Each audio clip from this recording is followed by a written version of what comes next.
única coisa que de fato Jesus foi muito enfático e ele queria que a gente mudasse prontamente diz respeito ao medo. Ao medo. Não temas. Especialmente porque o que Jesus mais desejava que a gente tivesse era fé. E como o medo é antagônico à fé, onde há fé, desaparece o medo, onde há medo, não aparece a fé, daí que Jesus teve é, esse, esse enfrentamento do nosso medo. Daí que ele sempre nos chamou a vencer o medo, a superar o medo em todos os âmbitos da vida. Porque em todos os âmbitos da vida a gente precisa de fé. E por isso, constantemente dizendo: não temas, não temas, não temas, ó pequenino rebanho. E depois ele diz: não temas. Eis que estou convosco até a consumação dos séculos. Então vocês não têm o que temer, mas a gente teme. A gente tem medo de um monte de coisas. O medo nos é natural, porque eu não estou falando do medo que a gente tem quando uma ameaça real acontece e aí o nosso corpo reage com ansiedade e medo para que então este medo, nos protegendo, nos coloque numa direção contrária àquela disposição demasiada que nos vulnerabiliza e nos pode machucar, matar. Então, quando estou correndo na rodovia com o carro muito acima do limite permitido e não tenho medo, e vou cortando todo mundo, e vou aumentando a velocidade. Não, não é desse, esta ausência de medo não é a que Jesus está se referindo. Porque o medo, esta ausência de medo que a gente sente em algumas ocasiões da vida, na verdade é uma desproteção, uma entrega ao suicídio, é uma autodestruição. A gente tem que temer as coisas que nos fazem mal, sim, no sentido de se prevenir delas, sabendo o poder incrível que elas podem ter de nos destruir. Daí os vícios, os excessos e tudo aquilo que pode fazer com que a mente se entorpeça, o coração perca a direção, a gente não saiba mais decidir conforme deve, tudo que tem a ver com a ausência do medo biológico, esse que nos protege. Não é disso que Jesus está dizendo. Jesus se refere, isso que o Juari está dizendo, o medo é latente em nós, está presente em nós, é natural. E Jesus diz, precisa se livrar dele, porque quanto mais você se livra do medo, mais você incorpora a fé. E quanto mais fé, menos medo. Quanto mais confio, menos temo. Quanto mais me entrego a Ele como aquele que tem o gerenciamento da minha vida, menos temor na vida. Eu percebo em Jesus mesmo quando ele está tomado de medo. E há uma única passagem que Jesus está tomado de medo, de pavor, de pânico, de horror. Então, no Getsemane, como você já sabe, na quinta-feira à noite, às vésperas de ser preso, sabendo o que lhe esperava, Jesus foi orar. Não quis ir sozinho e levou 3 discípulos e orava intensamente e sentiu muito sofrimento psíquico, muito sofrimento emocional, muito sofrimento mental. E ali ele enfrentou o medo. Ele não fugiu, ele ficou ali.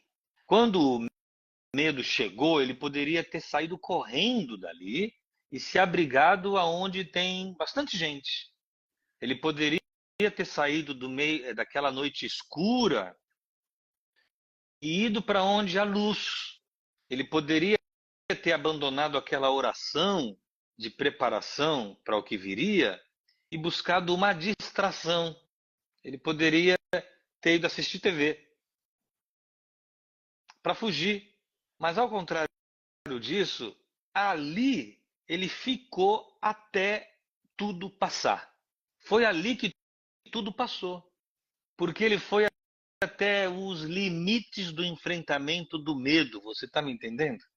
Ah, mas tem mais medo para vir? Vem. E aí vem. E aí quando veio é sangue. Foram gotículas de sangue pelo seu corpo, se misturaram ao suor e pingava como gotas de sangue. É uma doença, uma enfermidade que nós temos quando somos expostos a altos níveis de estresse e medo. Então ele foi, não foi o medo que foi buscar ele que foi buscar o medo. E vamos conversar aqui. Vamos ver o que você faz comigo. Vamos ver até onde você consegue ir. Porque eu não morro hoje aqui. Então este medo é blefe aqui. E daí que ele levanta fortalecido e enfrenta a sexta-feira da crucificação. Psiquicamente, ele pode não ter sentido a dor durante a crucificação que sentiu no jardim. Porque no jardim o medo foi superado. Vocês me entendem? Ontem, Guilherme, o Gui estava aqui e o Lucas, como sempre, quer apavorar o Guilherme de todo jeito. Leonardo apavorou muito o Lucas, agora o Lucas se vinga no Guilherme e já faz uns 5 anos que ele se vinga. E ontem ele vestiu aqui a máscara do pânico, do filme O Pânico. E como ele, quando a veste, ele sabe que o Guilherme gela, congela, paralisa, grita e foge. Ontem ele fez a mesma coisa. E o Guilherme fez exatamente a mesma coisa. Gritou, congelou, paralisou e umas 3 vezes isso aconteceu. Mas aí eu acho muito interessante que eu estava na cozinha ajudando a limpar as coisas e aí ele entrou ali e disse: Mar, eu vou superar o medo. Eu vou até lá. Fica vendo. E eu achei interessantíssimo. Primeiro que ele tem 8 aninhos, eu nem sabia que ele sabia a palavra superar. E depois, não sei de onde ele entendeu, vendo, alguém explicou, claro, alguma coisa, algum lugar, na escola, na TV, eu vou superar o medo. E aí eu vi ele indo na direção do quarto escuro na qual se encontrava o pânico. Que até eu, se eu te mostrar a máscara aqui agora, você vai ter medo, meu irmão. E ele foi. E aí eu deixei a cozinha e vim acompanhando. E eu fui percebendo o bichinho respirando profundamente, fechando o olho lento e abrindo de novo, indo com os passos bem devagar, querendo voltar, mas já tinha decidido que iria. Então, o pânico não aliviou para ele. O Lucas saiu ali de trás e dessa vez ele não pulou, não gritou, ele se arregalou e ficou ali. Na cabeça dele ele pensou: esse não é o pânico, esse é o Lucas. O Lucas que aí está não vai me machucar, por isso não vai passar disso aí que eu estou vendo. E por isso é que ele não correu. Porque ele racionalizou. Porque ele creu que o inimigo não tinha o tamanho do poder que dizia ter. Ele acreditou que parte do medo tinha a ver com crer num blefe. E ele se entendeu que não estava sozinho, porque mamãe está aqui, o Marcelo está aqui, todo mundo está aqui na retaguarda enquanto eu vou. Quando ele mudou todo o script de pensamento, ele encarou. Eu só vim aqui te pedir isso, mano. Porque ele tem 8 anos. Na hora de dormir, que eu fui lá dar um beijo nele, falei, e aí, Gui, hein? Superou o medo e enfrentou o pânico, né? E ele disse, mais ou menos. Então é legal que ele ainda teve a humildade de não superei como gostaria de fazê-lo, mas eu estou aqui no processo e vou conseguir. E teve a humildade de dizer, eu pensei que ele diria, superei mesmo, Lucas não sei o quê, aquilo lá não faz nada, quase eu bati nele. Eu espero isso da criança, mas o Guilherme, que é uma criança plena, absoluta, chata, tudo de que é uma criança. Não é uma pessoa, não é um ser iluminado, mais maduro que qualquer outro, de QI elevadíssimo. Não, ele é exatamente uma criança conforme a idade dele. Mas ontem ele me surpreendeu de uma maneira que me ensinou muito. Francamente, talvez eu só esteja falando sobre o tema por ter visto o que ele fez ontem. E ao final, ele fechou assim. Você superou, né, Gui? Aí ele, não, superei mais ou menos.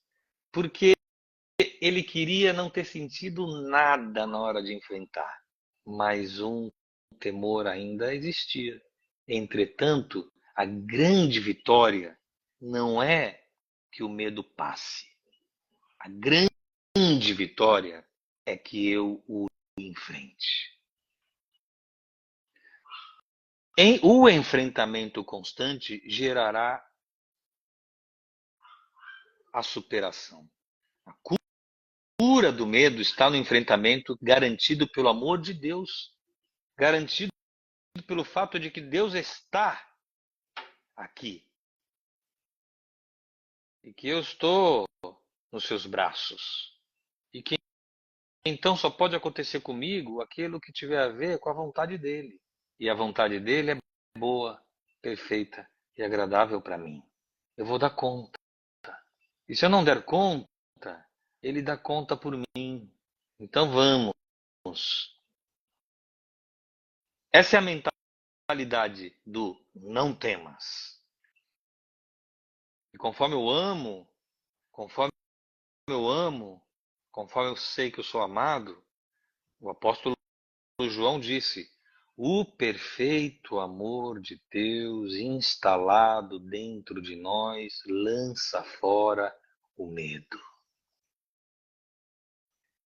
Havendo sempre um projeto de Deus, ele diz: não temas, basicamente porque o medo paralisa a gente.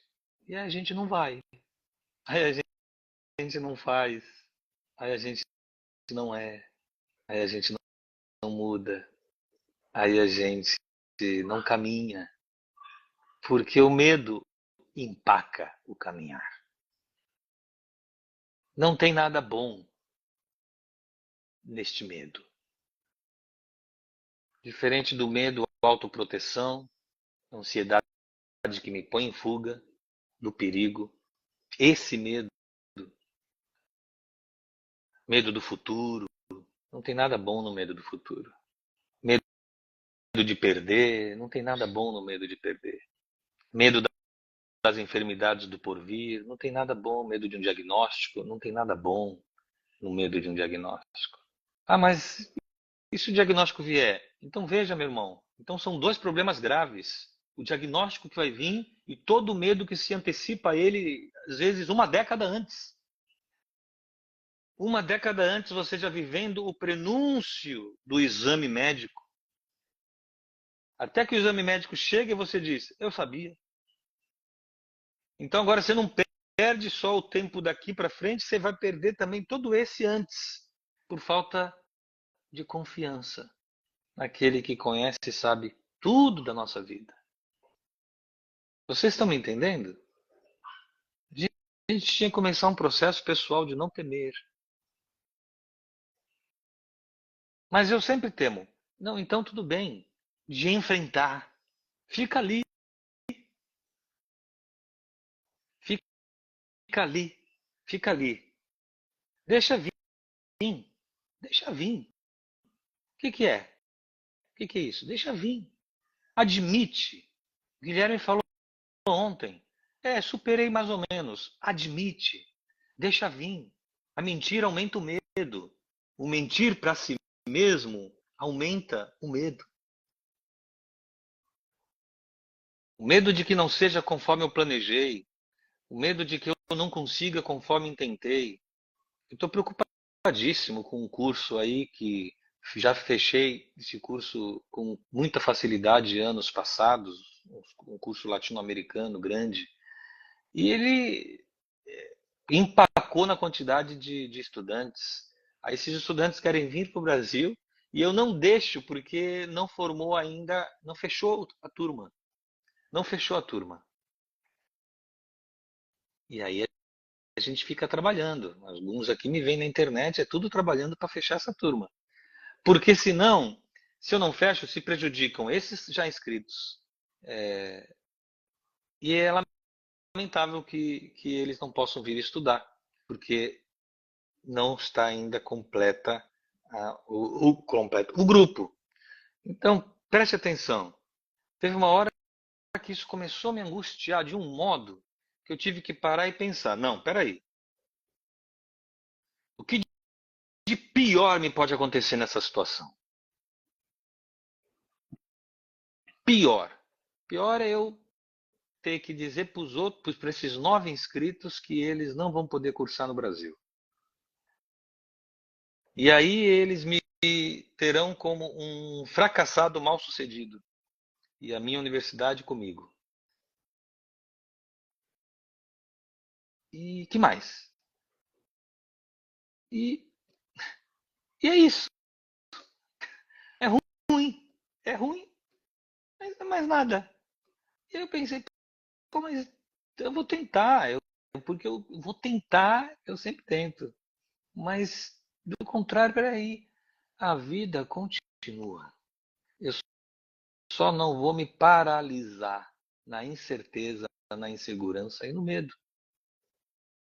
Uma vez eu estava em Paris, no Rio Sena, em frente à Catedral Notre Dame, e o Lucas comigo, olhando para o rio.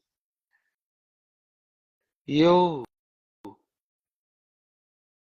senti que foi da parte de Deus, assim, que eu falei para ele, filho, tudo que você deseja, tudo que você sonha,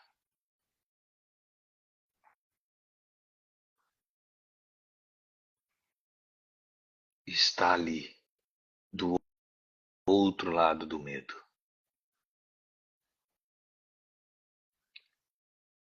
O medo é como a margem de um rio. O que você quer está do outro lado. Para você também. Eu não sou coach, não vim de motivacional hoje aqui não. Eu prego o evangelho de Jesus. E isso é o evangelho de Jesus para sua vida. Todos os teus sonhos, projetos estão do outro lado do medo, esperando que você aproveite o fato de que está mãos dadas com o Pai e atravesse este pântano em nome de Jesus. Tem que acabar a vida de quem caminha.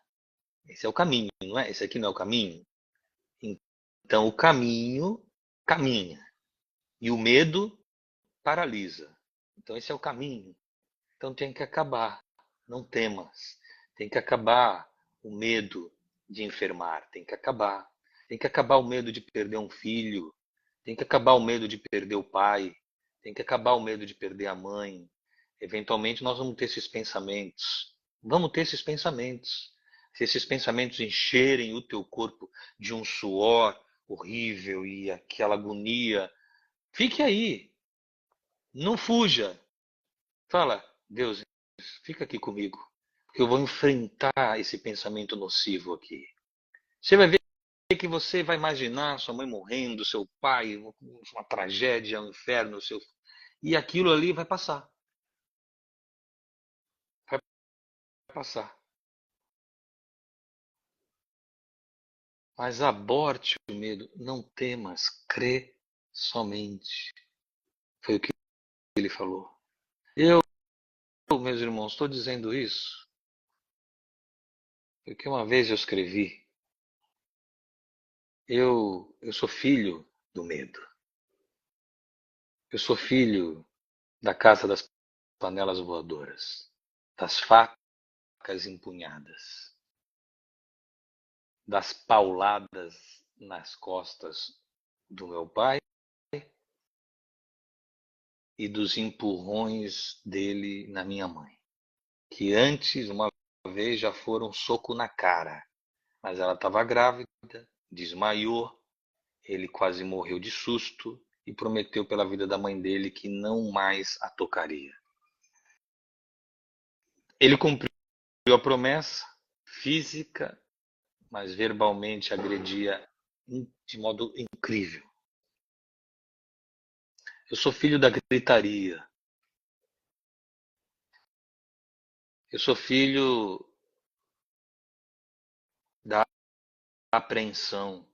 Eu tinha que segurar meus 3 irmãos no quarto guardados comigo, enquanto os 2 se degladiavam lá fora, e eu dizia para eles: calma, aqui estamos seguros. Eu era mais velho, eu tinha 10 anos. Aqui estamos seguros. Mas eles estavam, papai e mamãe, expostos a si mesmos lá fora. Então, quando o barulho aumentava muito, minha irmã entrava num surto de pânico tão intenso. Vai lá, Má, vai lá, Má. E ela gritava muito que eu não tinha o que fazer. Eu falava: André, calma, calma, que eu vou lá. Então, tremendo eu saía lá fora.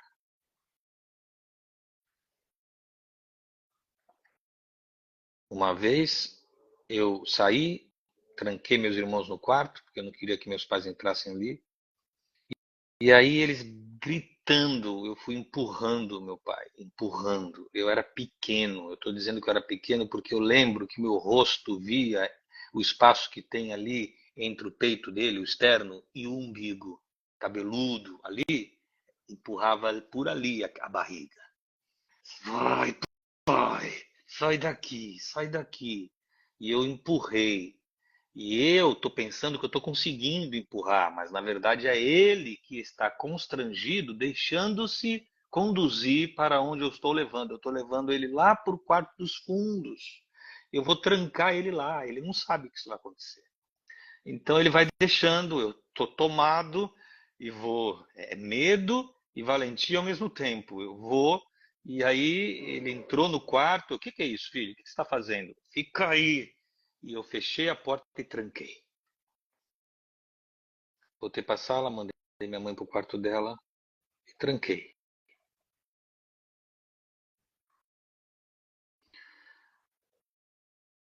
Uf, isso já está para lá de curado, meus irmãos.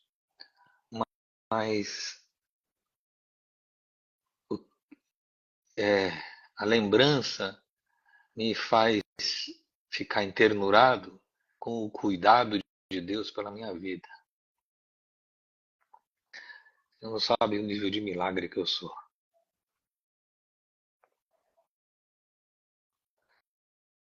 Fiquei na sala sozinho, com o controle de tudo, com 3 quartos nas minhas mãos, as chaves todas.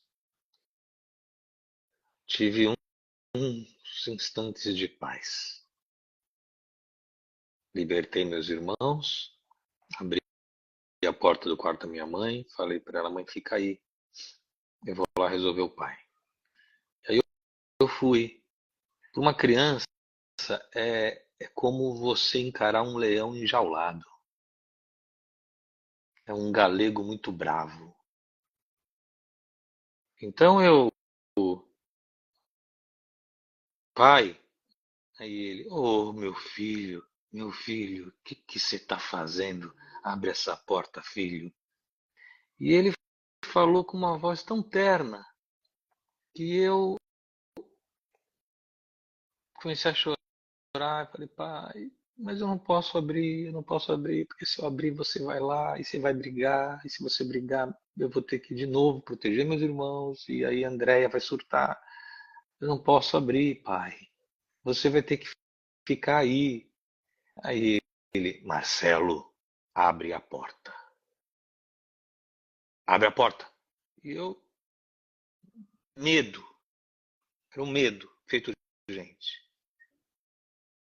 Falei, pai, o senhor pode me arrebentar quando sair daí de dentro, mas o senhor não vai sair de dentro agora. Só vai sair se for para ir para o seu quarto dormir. Promete? E ele, prometo. Sabe que se eu falo pro Leonardo, pro Guilherme, pro Lucas, prometo. É uma vez só que eu falo prometo. Porque se eles me perguntarem, pai, você vai fazer isso? Vou. E eles acreditam, porque eu vou. Claro que já devo ter falhado várias vezes, mas no contexto geral de como eu os criei, eles podiam confiar no que eu dizia. Tadinho, o Leonardo confiou tanto, confiou até demais, que fui dizer para ele que o Homem-Aranha existia de verdade e vivia em Nova York, porque ele era louco pelo Homem-Aranha, então era uma fantasia gostosinha, como essas que tem aí outras de contos de fada. E lá na escola ele falou: existe sim, meu pai me disse. E todo mundo riu da cara dele. Exceto por essas coisas, quando é para valer, quando é para valer, se eu falar, eu prometo, eu dou a minha vida para fazer aquilo lá. Mas eu não confiava no meu pai, não. Eu não acreditava no meu pai. Eu tinha 10 anos de idade e não acreditava no próprio pai. Eu falei, pai, promete? Prometo, filho, anda, vai. Não, pai, e eu chorava. E, pai, eu prometo, você não, você não vai cumprir. Não vai cumprir. Filho, eu vou, prometo. Mas o senhor promete e nunca cumpre. Hoje eu vou cumprir. E aí eu abri, ele passou por mim, não me estava constrangido, não fez nada, só fez um. Hum. Nem pegou a chave de volta, foi pro quarto dele, deitou e dormiu.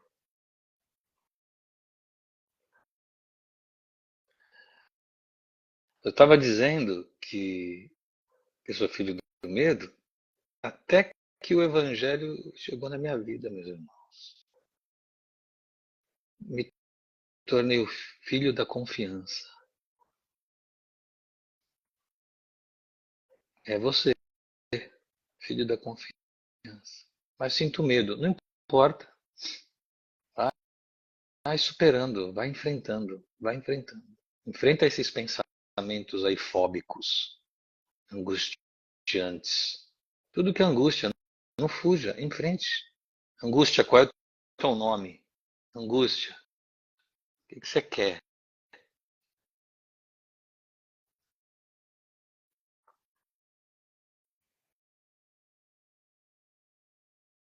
Agora eu sou filho do amor perfeito de Deus que lança fora todo medo. Agora eu sou filho do Evangelho. Agora eu eventualmente preciso lembrar para mim: não temas, não temas. Eu, eu sou o teu Deus. Eu te guardo e te sustento com a destra da minha fidelidade.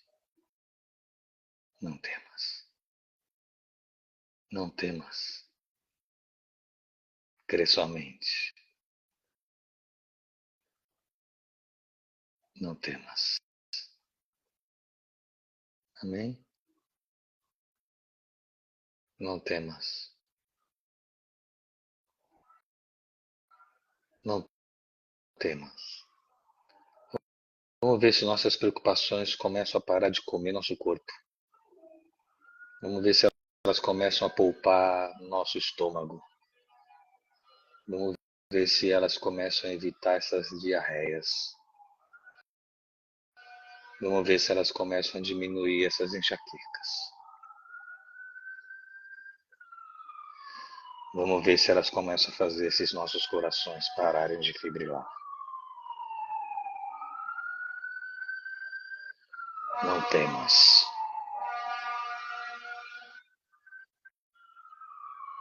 Você entendeu? Você me entendeu? Você assimilou? Incorpora assim, bem, fundo, grande, dentro. Exercita. Exercita. Faz alguma coisa assim, olha e não vou ter medo. Planeja e diz, isso aí que eu quero tá ali, ó, do outro lado do medo. Então, atravesso o medo e chego ali. E vou em nome do Senhor.